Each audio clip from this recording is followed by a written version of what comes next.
So welcome to the final Dharma talk of this retreat. And before I describe what this Dharma talk is about, I just want to clarify a few points.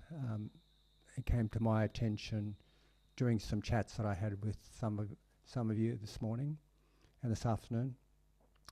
And I just want to firstly clarify that equanimity does not mean we don't do anything. It does not mean we're passive. Equanimity means we accept the reality of the situation, and that will give us a better, more composure to act where we need to act. Like, for example, if we see injustice or something wrong, it gives us the balance and the composure to right that which is wrong. So it's not about passive kind of sitting back and accepting everything. It is accepting in the sense that it's the willingness to experience something. That's what I mean by acceptance. That's the way Stephen Hayes describes acceptance. So the willingness to experience what's happening rather than denying it. And the other point that I wanted to make is about dispassion. Dispassion, I could have mentioned this morning, let dispassion wash away all your cravings. But I didn't say that. I think that gives a better idea about what dispassion is about. It doesn't mean we don't have any motivation. It doesn't mean we don't still strive. Strive in a very spiritual sense. It doesn't mean we're still not seeking, although kind of ironically we stop seeking. But it is about this, what we're talking about here with washing away passions, with dispassion, is the ceasing of craving. But what we still have is chanda. Do you remember that? I used that term yesterday. I didn't explain it in great detail, but chanda means spiritual yearning, spiritual desire. Like the inclination towards nibbana becomes stronger. You become more resolute. You become more motivated to aim towards, complete awakening or complete emancipation. Is that right? I think I've said it right. Emancipation meaning freedom, I think. So that's just some two points I wanted to clarify. I might as well say this other one as well. Rain. We mentioned this a little bit last night with Jean-Paul's question, but I just wanted to clarify a little bit more. If you have a difficult emotion arising, and then as you're processing it, you seems to be processed and it starts to dissipate. It's no longer causing you great distress, or it's calmed down to somewhat. You don't have to investigate it. As I mentioned with Jean-Paul last night, it is about being with whatever is presenting. So if you've got a difficult emotion, you don't have to go through it. Or what you do is you stay with whatever is predominant. And if you're doing something, say you're meditating on your breath or whatever it is, and you have these kind of inkling things come up in your mind, you think, oh, maybe I should go and process that. You don't have to do that. It's when it grabs your mind so strongly that it takes your attention away from what the object that you're paying attention to, basically. Is that clear? Yeah. Right. Okay, so welcome to this final talk of the retreat. And in this talk, I'd like to focus on what waking up might mean. And in that process, I'll highlight a few different perspectives on the process of waking up, because I have some perspectives on it. It's very much within a Theravada Buddhist perspective, but I'm aware there's a whole range of perspectives about waking up. The perspectives I'll include tonight will be a Western psychological perspective, a Zen is of Mahayana traditions, a Zen Mahayana perspective, and an early Buddhist Theravada perspective, just for your information. And I'll be reading some notes a little bit more tonight than other nights, because I want to quote people, I want to cite what they're saying. And I'll also be talking from my own personal experience and expressing views. And some of these views include the fact that I think that there are noble awakenings and ennobling awakenings. And I mentioned this last night. I might have mentioned it earlier in the retreat too. But a noble awakening, as far as I can understand and in my opinion, is when we realize Nibbana, even if it's just a glimpse, we have the realization of Nibbana, even just a glimpse, just a moment. And ennobling awakenings, however, are the fact that we may not have the experience of Nibbana, but we are heading in that direction, and we can have, for want of a better word, less. I'm going to use the word mundane. I'm not saying that they're mundane; they're really significant, but sort of more mundane awakenings. Like, I would put this in the the category of, say, psychotherapeutic insights, like moving through our issues in a way where we wake up to patterns that may not be helpful and wholesome. And because we wake up to those patterns, we are able to be free from them. We are able to not feed into them anymore. So I would say that is like an ennobling awakening. The other view that I wanted to express is that waking up comes in many forms. And I'm influenced by early Buddhism, early Theravada Buddhism, but I'm also aware that all sorts of traditions, all sorts of, want of a better word, religions, for example, or all sorts of spiritual approaches and practices can lead to awakening. And it may not be kind of within these confines of a particular tradition, but it's possible. Like for example, I know about Christian mystics, for example. Some ways they describe meeting God is like awakening to something, like describing emptiness, for example, from a Buddhist perspective. And the other thing I think is that everyone is unique. Everyone has their own particular unique path. And also the awakenings that happen with these individuals are their own awakenings. The way it manifests with them in particular, they're in their unique ways. But having said there's that there's there's multiple forms of awakening and different ways individuals awaken. I think there's some consistency between what happens when we wake up. So I just wanted to mention that there's some consistent features, for example, such as compassion, and also compassion and wisdom. This seems to be consistent across all cultures and all individuals. So what is awakening? Well, in a research paper by Steve Taylor, a research practitioner psychologist, he defined awakening as a temporary expansion and intensification of awareness in which our state of being, our vision of the world, and our relationship to it are transformed, bringing a sense of clarity, revelation, and well-being. We perceive a sense of harmony and meaning and transcend our normal sense of separateness from the world, experiencing a sense of connection and even unity. I think that's lovely.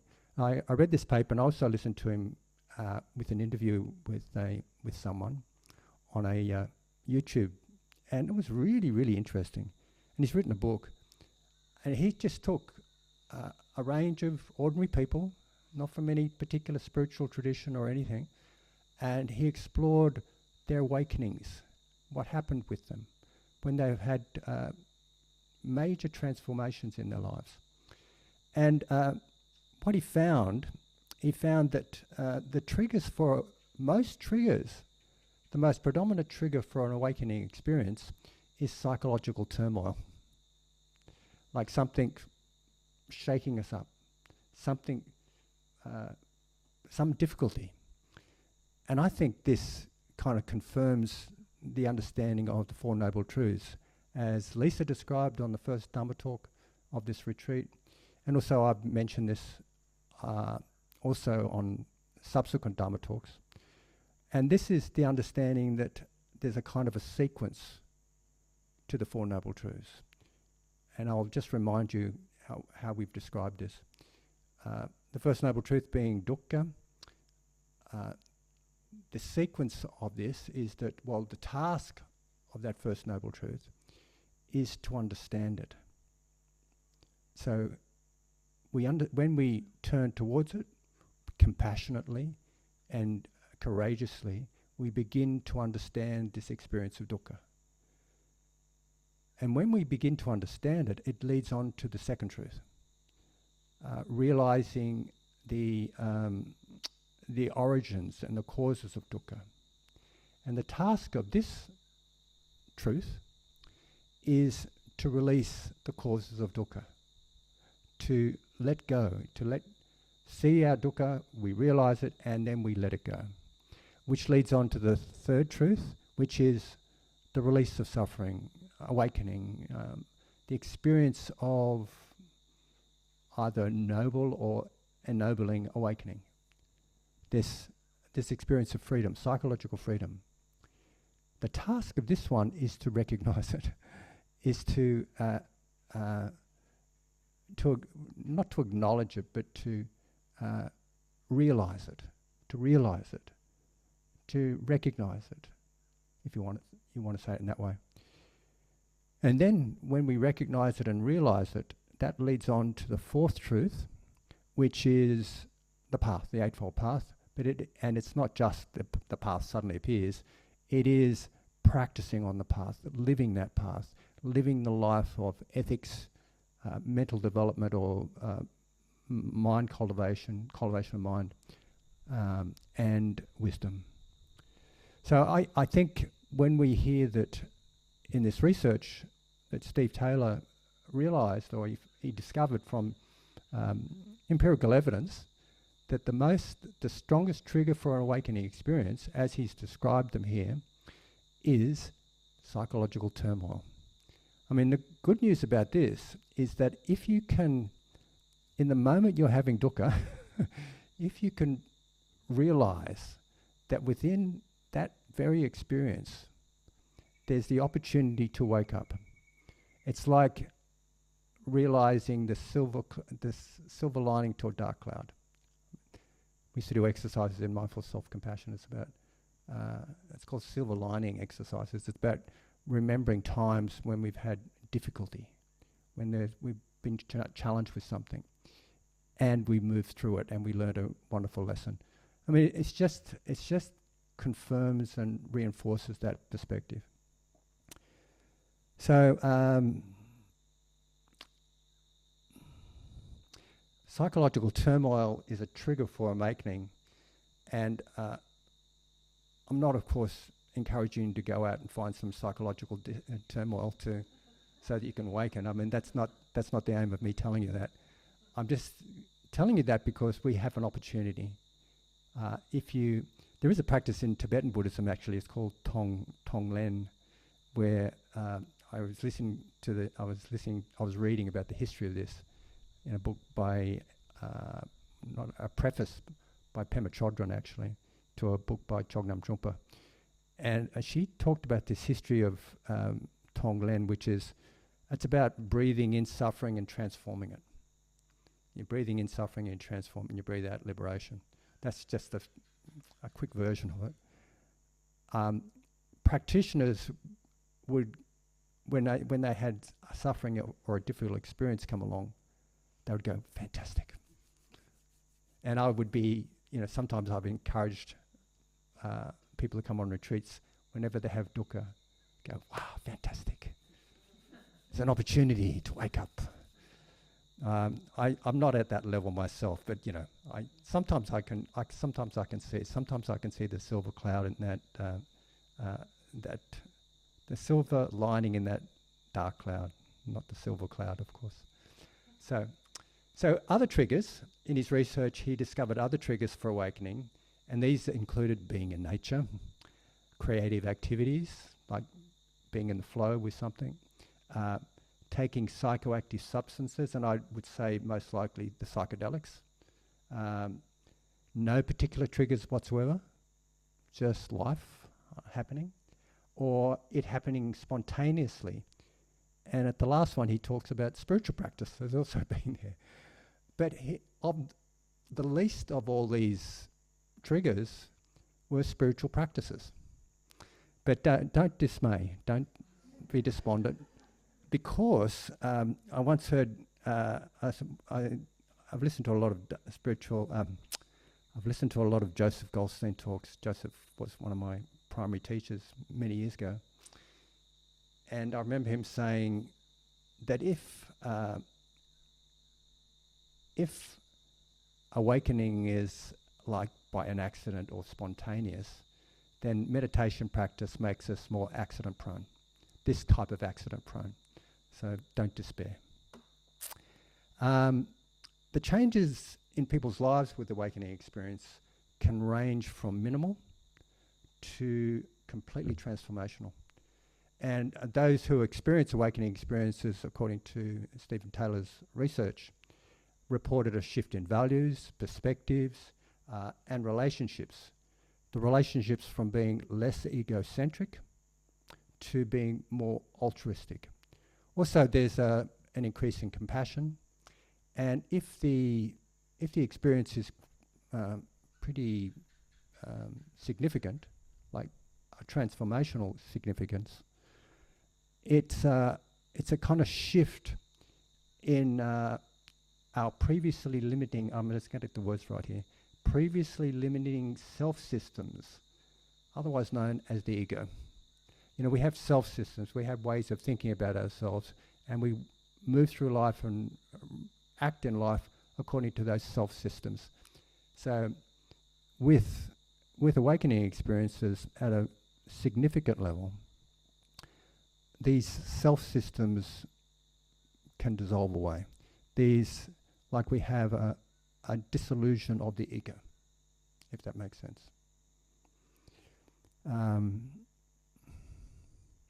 Other participants have described in the study reported a new sense of optimism, trust, comfort, and confidence.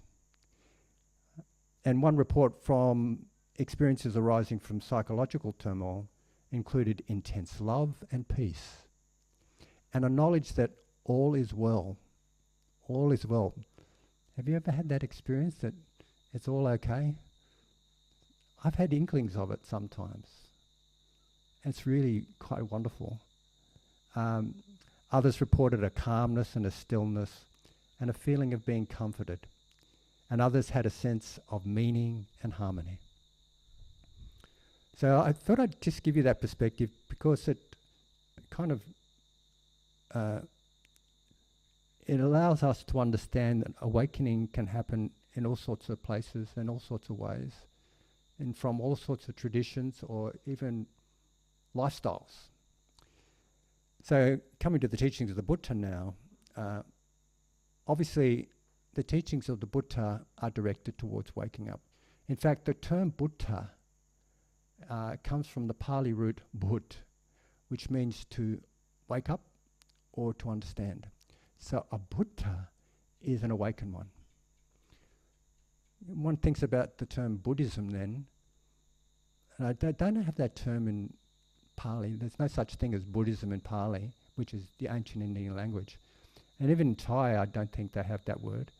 But what we have in Thai is, Sasanaput, which means the teachings of the Buddha. And if you were to have an ism, I guess what you could call Buddhism is awakenism. I mean, if that makes sense, if that's a possible word. But that's what it actually means. So The aim of Buddhism is waking up to the third truth.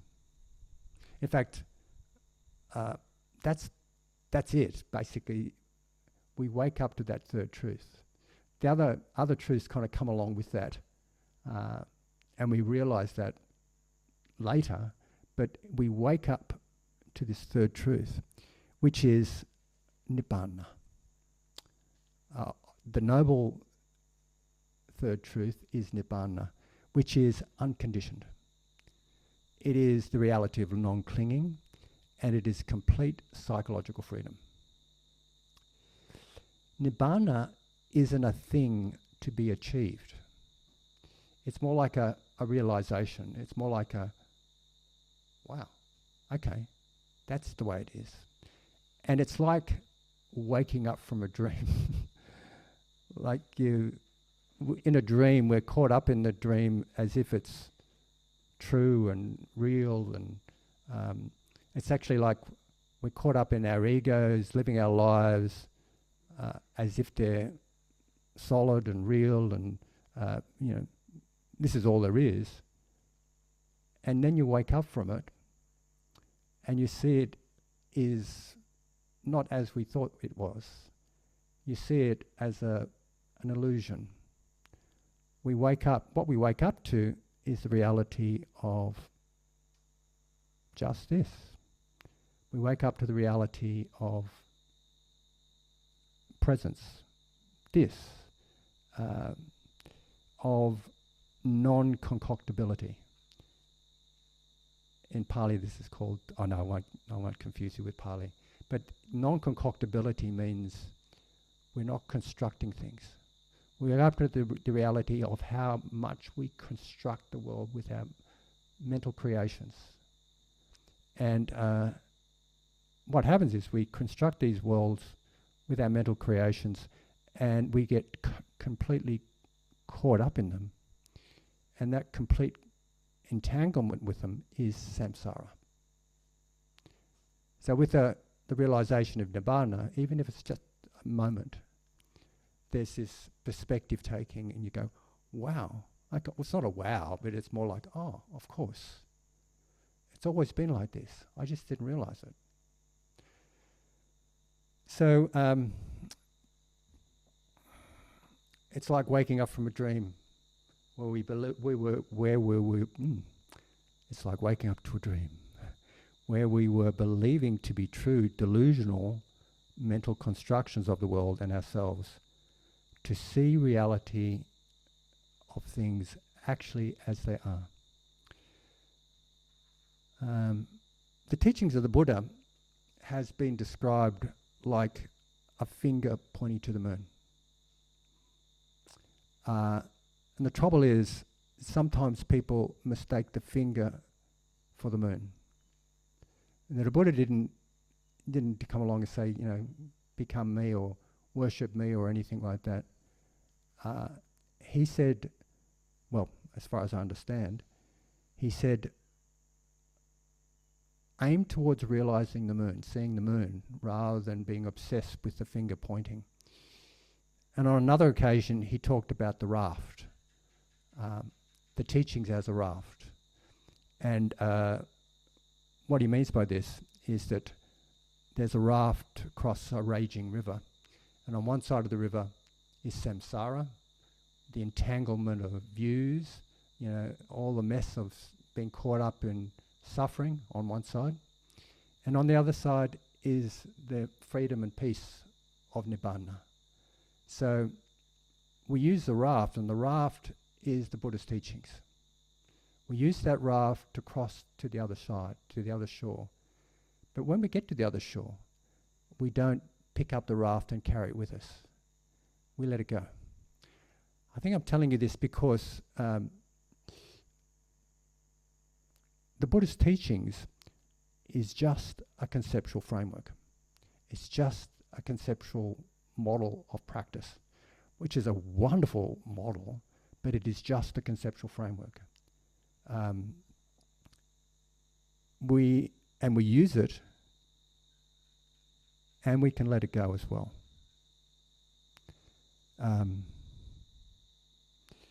So, even though Nibbana is the ultimate goal of all Buddhist traditions and practices, within the Buddhist tradition there's a great variety of the practices one can do, and also the perspectives on it. So in early Buddhism teachers such as Theravada, the basic aim is to uproot the causes of suffering.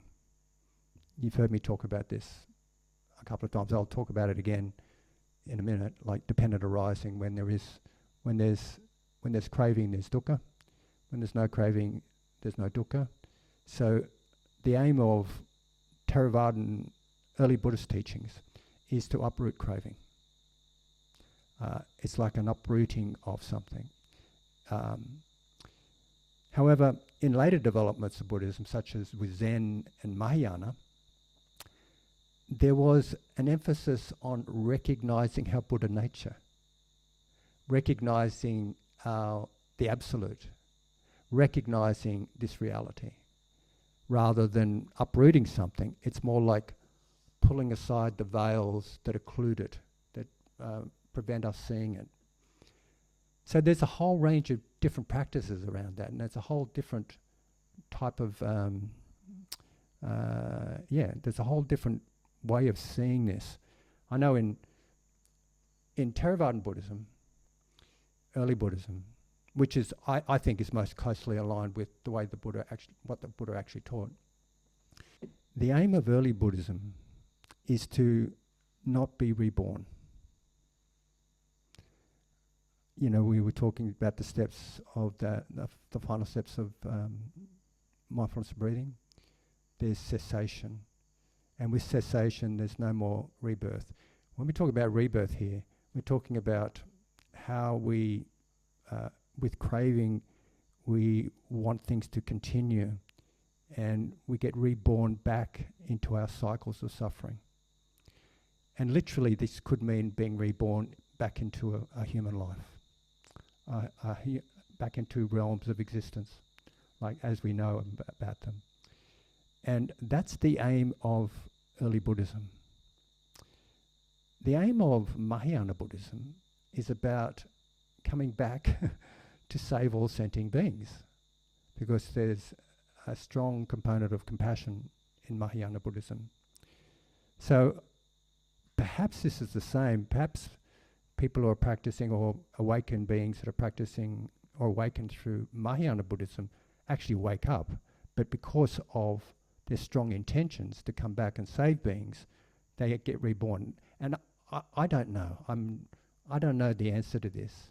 I do know that there's academic or scholarly disagreement between these two traditions, but I think it's best to kind of discover for ourselves what's really true.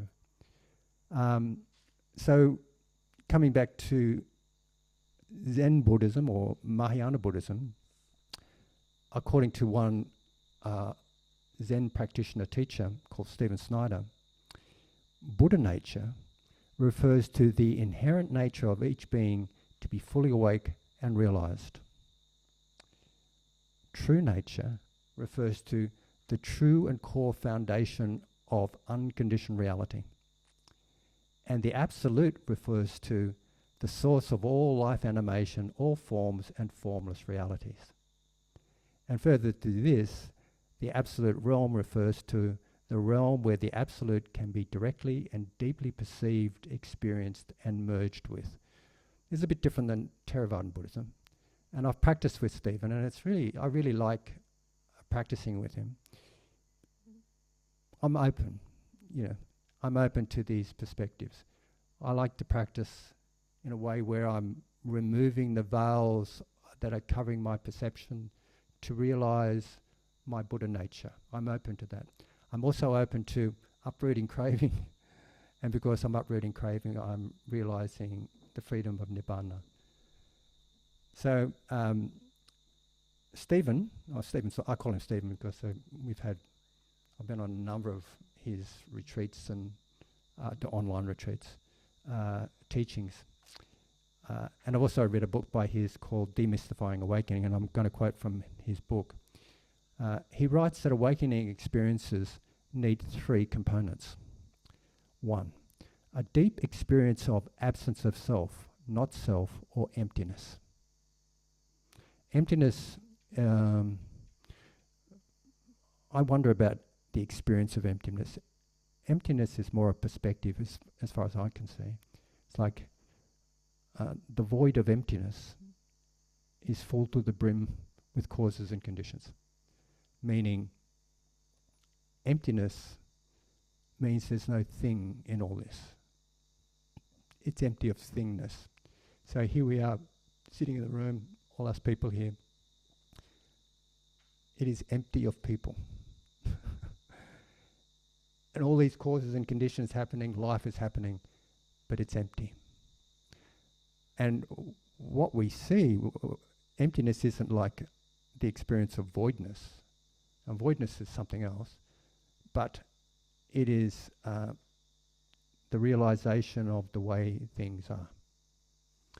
So Stephen's talking about here, the first experience is that one needs a deep experience of an absence of self. Like we have this idea that we are something in amongst all this.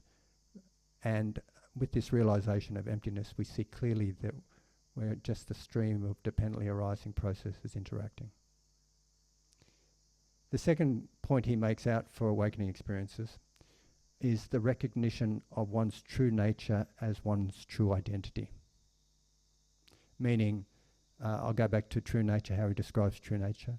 True nature refers to the true core foundation of unconditioned reality. It's like seeing the unconditioned and living from that. And the third point that he makes out, that he says is important for awakening experiences, is a thorough unity experience where all is one, or everything is in a fabric of interconnected, I'm putting in interconnected oneness. In other words, we're all in it together. We're all part of something, of a greater whole. And I would agree from about this from a Theravada perspective. It's like this interconnection. And one analogy we can use is that like we're waves on the ocean. We're all made up of the same water. Like we're actually not the same water. There's different molecules, but we're all part of the ocean. The waves arise and pass and move through and crash and change, and they're like our beings, they're like our lives. But there's nothing solid about them, and they all form and fall back into the ocean, and there's just this one ocean. And I think this, when one realizes this, then there's a response of love. There's a response of loving kindness, compassion, appreciative joy, and peacefulness or equanimity. This, and we feel a deep connection with all things. So I spent some time with Stephen, as I mentioned, and he often talks about using the absolute manifest as a portal to the absolute unmanifest. Now I'll just try to clarify what that means. The absolute unmanifest he refers to as the void of emptiness, like that, the nothingness in Nibbana. And the absolute manifest, however, is that all that arises from that, like the awe and the beauty and the loving kindness and the heart practices that arise from us realizing Nibbana, for example. He says, and I also experience this, that when we can practice the heart practices, they can become vehicles for us to wake up to Nibbana, if that makes sense. So living and realizing this interconnection via the heart practices is a portal to the absolute, unmanifest. I'm just giving you this information in the best way I know how to describe it, just so you can get a perspective on the broadness and the possibilities within this understanding of waking up. And in the early Buddhist teachings, the Buddha used analogies and similes and metaphors to describe the nature of experiences, as elaborate verbal descriptions just didn't quite make it. And this is especially true for Nibbana, because it can't be conceptualized. We think about it as a thing, but it's not a thing. It's a realization, and it goes beyond conventional language. It goes beyond conventional perceptions, actually. We perceive through our six senses and the way we construct reality with our perceptions and our memories and all sorts of other things. And Nibbana is not within that realm. It's not within that kind of, how can I describe it? It's not within the possibility to describe with language. And of this truth, he was reported to have said, "It is profound, hard to see, hard to understand, peaceful and sublime, unattainable by mere reasoning, subtle, to be experienced by the wise." And according to one translation, the word nirvana, or that's the Sanskrit for nibbana, refers to not being bound to these cycles of suffering. So sometimes it's described as it's described in the negative sense as being what it's not. It's not being bound in this sense. So here, freedom means that one is unbound by patterns and habits that lead to dukkha. One's free. Sometimes a metaphor that's used for nibbana is also the extinguishing of a fire. And one time the Buddha was asked by someone, where does the enlightened beings go when they die? Where do they go? And the Buddha responded with a question. He said, where does the flame of a candle go when you put it out? It doesn't go anywhere. You can't describe it. And sometimes Nibbana has been described as the highest happiness. However, the Buddha didn't feed into the idea that it was a form of eternalism. In other words, people that get enlightened don't go off and be born somewhere and live forever in a kind of this enlightened realm that lasts forever. It's not a form of eternalism, nor is it a form of annihilation. In other words, when you awaken to Nibbana, you just stop and everything's annihilated. It's not like that. It's neither that, or neither one or the other. It's neither eternalism or annihilation. So it's kind of difficult to understand, perceivable directly by the wise, hard to understand. So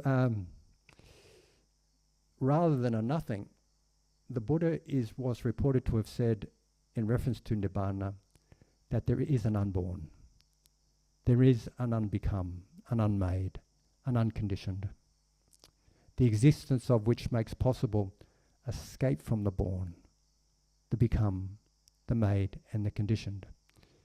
And the great Ajahn Chah described Nibbana as the reality of non-clinging. So, in Theravada Buddhism, there are 4 stages of awakening. And each of these stages are marked by an experience of Nibbana.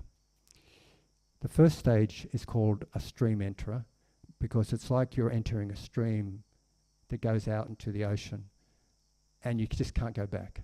The ocean could be compared to Nibbana, you enter the stream and there's no going back. And when they say,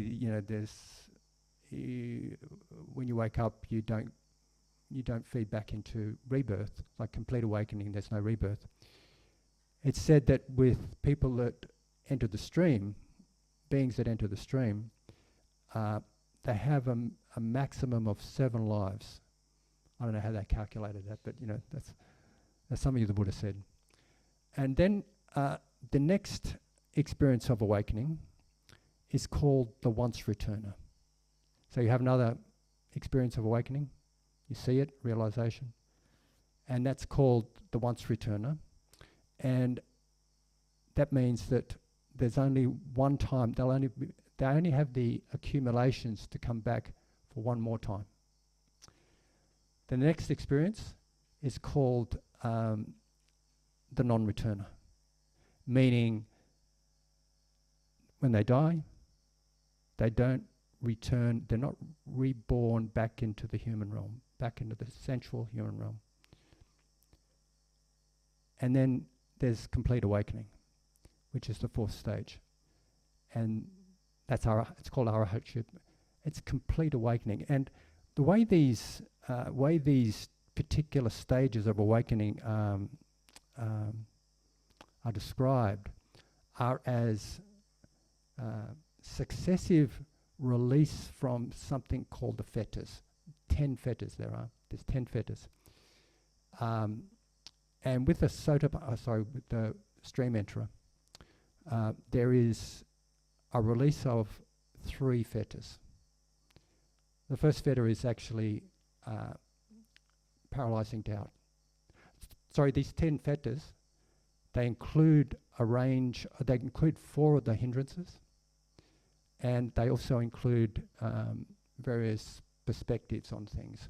So I won't mention them all, but I'll just say this. When one enters the stream, one's doubt about the existence and the reality of Nibbana is completely gone. So doubt, paralyzing doubt, disappears. There's a few other things that disappear there too, but I just kind of go on to talk about how with successive stages, our cravings for sense pleasures and ill will become reduced, greatly reduced. So we're working through the hindrances here. So doubts disappears with the first one. Then there's still the hindrances of sensual craving, and there's a hindrance of ill will. But with the 3rd stage, that goes completely. That completely goes. And so what we're left now is with a few other fetters, including restlessness, which is restlessness and remorse. That completely goes with the arahantship, with complete awakening. The other thing that goes is what I was talking about the other night. It's called mana in Pali. It's also called the conceit I am. It's also called the self-conceiving. The self-conceiving, conceiving of self. And I described this as the ego the other night. What this is, the Pali term for it is mana. And what mana literally refers to is, what it literally translates as is to measure. And what we do is we measure ourselves against ourselves, or we measure ourselves against others. And we measure ourselves against ourselves in terms of our ideal self, or the way we once were, and we're either better, worse, or the same. Or we measure ourselves against others, and we're either better, worse, or the same. And it's this process of comparing and measuring ourselves that creates this sense of separate self. So with arahantship, with full awakening, that disappears. This is what I was talking about in, which one was it? The 13th step of mindfulness of breathing. The release of the ego, the letting go of that. And so I mentioned during the instructions that we can do it temporarily. Unless we're fully awakened, it'll come back. Sorry, if we're fully awakened, it will come back. No, it won't come back. But if we're not fully awakened, which I'm assuming most of us are not at the moment, it comes back. It comes back. But to the extent you can let it go, to that extent you can have some freedom. So the other fetter that completely disappears is ignorance. Ignorance. And ignorance is also known as delusion. It's also known as not seeing or unknowing. And with ignorance, what happens is we begin to see things actually as they are. We're no longer deceived by the illusion of things. We see clearly. So sometimes we might have awakening experiences and we might think we're fully enlightened, or that it's an irreversible enlightenment. And we want to share it with the world. And we become preoccupied with trying to assess our level of awakening. And it's easy and natural for the ego to start to assess our own progress. We begin to compare. And unfortunately, this urge is a form of conceit, which also leads to a kind of sense of superiority. And it makes the markers for what may be awakening as goals the ego strives for, and almost takes on as, I'll mention this term again, but like a spiritual badge of honor. I'm enlightened. I'm awake. And I remember hearing about how Ajahn Chah went to Insight Meditation Society, which is in America. I think he went there in 1979. Before I went there a couple of years later, but I heard that when he went there were people lining up to ask him, what's my stage of awakening? Where am I at? And he would say to them, are you still suffering? And they go, yeah, we're still suffering. Well, you still got work to do. So he'd put them off. And I've been reading a book by Ajahn Jayasaro, who's a monastic, English-born monastic of the Ajahn tradition, and he's still living in Thailand. He's been a monk for about 45 years or something like that, 40 or more years. And his book is beautiful. It's beautiful. It's called Stillness Flowing. But anyway, he's talking about the life and teachings of Ajahn Chah, and apparently in Wat Pah Pong, where monastics would go up to Ajahn Chah to ask him about their enlightenment stages and so on, he would just say to them, "Mai ne," which means uncertain. You can never know. You don't know. And by saying that, he's pointing to that characteristic of existence, the one we wake up to, that characteristic of uncertainty, of dukkha. So I really like that.